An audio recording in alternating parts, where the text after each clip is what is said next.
বন্ধুরা আসসালামু আলাইকুম। আপনারা কেমন আছেন? আশা করি আপনারা ভালো আছেন।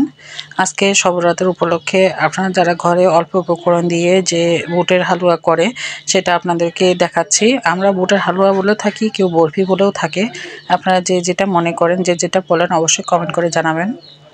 আমি বুটগুলো আগে একটু প্রেসার কুকারে পানি দিয়ে সিদ্ধ করে নেব। যে সামান্য একটু পানি দেবো, যখন প্রেসার কুকারে দিব তখন একবারে অল্প সময়ের মধ্যেই হয়ে যাবে। প্রেসার কুকারে দিয়ে দিয়েছি আর বুটগুলো খুব সুন্দর ছিল, একটা ভাপে সিদ্ধ হয়ে গেছে। কত সুন্দর সিদ্ধ হয়েছে দেখুন বন্ধুরা। সিদ্ধ করার পরে আমি সম্পূর্ণগুলো একটা পাতিলের মধ্যে ঢেলে নিচ্ছি।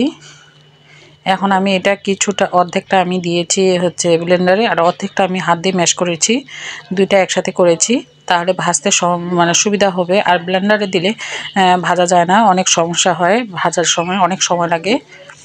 কড়ার মধ্যে দিয়ে দিলাম এই কাজু বাদাম আর কাঠবাদাম দিয়ে ভালো করে ওটাকে একটু ভেজে নিচ্ছি।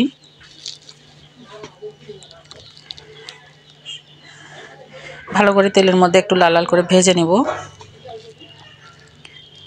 আমরা তো শব বরাত কেউ করেন কেউ করেন না, আপনারা যারা করেন না তারাও বানিয়ে খাইতে পারবেন, আর যারা করেন তাদের তো কোনো কথাই নেই।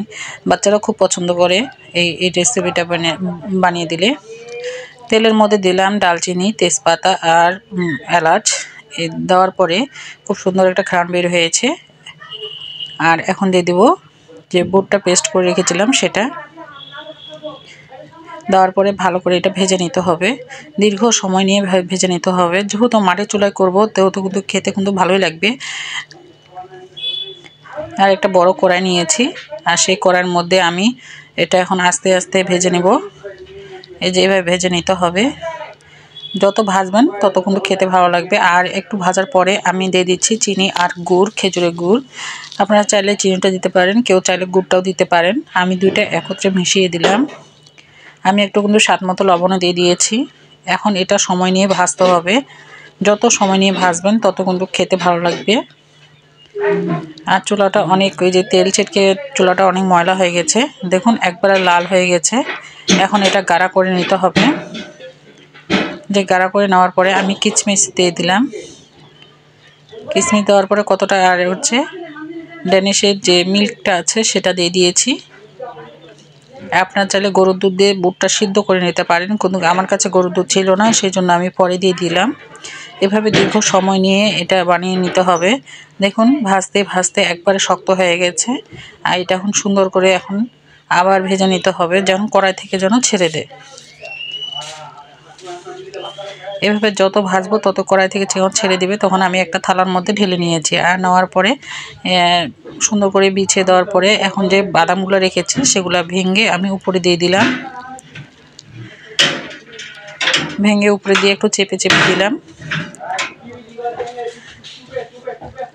আমরা যারা মধ্যবিত্ত লোক তারা আমরা এভাবেই করি, আর যারা হাই কোয়ালিটির লোক তারা তো আরও অন্যভাবে আরও অনেক কিছু দিয়ে থাকে। আমরা কিন্তু সাধারণত বাসায় এরকম করেই করি। এখন একটা ছুরি দিয়ে আপনাদের পছন্দের মতো শেপ করে নিতে পারেন। আমি তো এখানে কিশমিশও দিয়ে দিয়েছি, সব কিছু একসাথে করে দিয়ে দিয়েছি। এখন আমার মানে সুন্দর করে কেটে নিতে হবে।